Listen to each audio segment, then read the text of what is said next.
Parsha 101, Haftarah 101. This week's Haftarah is from the book of Ezekiel, which is Ezekiel, and it's for the Parsha of Vaera. Vaera is the Torah portion where 7 out of 10 plagues occur. So Moses going to Pharaoh and saying, let the people go, lest, and if not, these things will happen. And Pharaoh says, nope.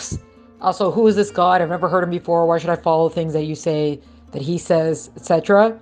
And then the plagues are unleashed. So that's the general Vaera, and then this prophecy from Ezekiel, from Ezekiel that occurs, is speaking about many, many, many years later, the downfall of the empire of Egypt, because it's speaking about how they were not, the general idea is that they were not there for the Jewish people when they were attacked by other nations, and they sort of said that they were going to be there, and they weren't going to be there when different nations attacked, and because of that, they were going to be punished for that. And the other thing is that because of their arrogance, that Pharaoh said, the Nile is mine and I created it, right? So we don't need this God. We don't need anything else. We have the Nile, and the Nile is our deity kind of thing. And God's saying that they're going to be punished, and through their punishment, they're going to know that I am God, etc.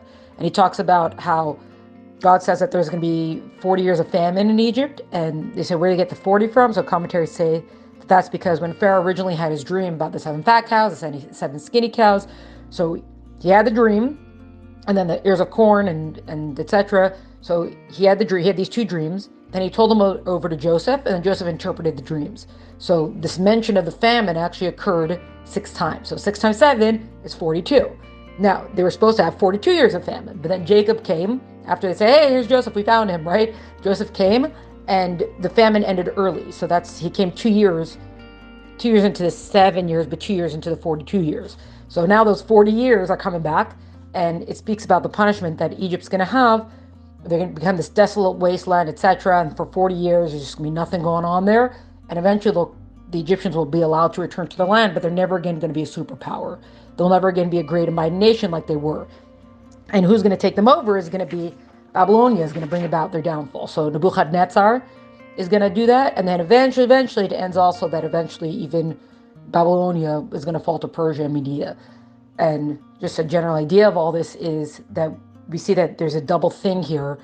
The reason for the Egyptians' punishment in the times of Ezekiel, but it's also the same as in the times of Moshe, that number one, because of the way that they treated, you could say other people, but specifically the Jewish people, between the enslavement and between saying that, oh yeah, we'll totally be your ally when you're attacked, and then like, whoops, where are you? Not there.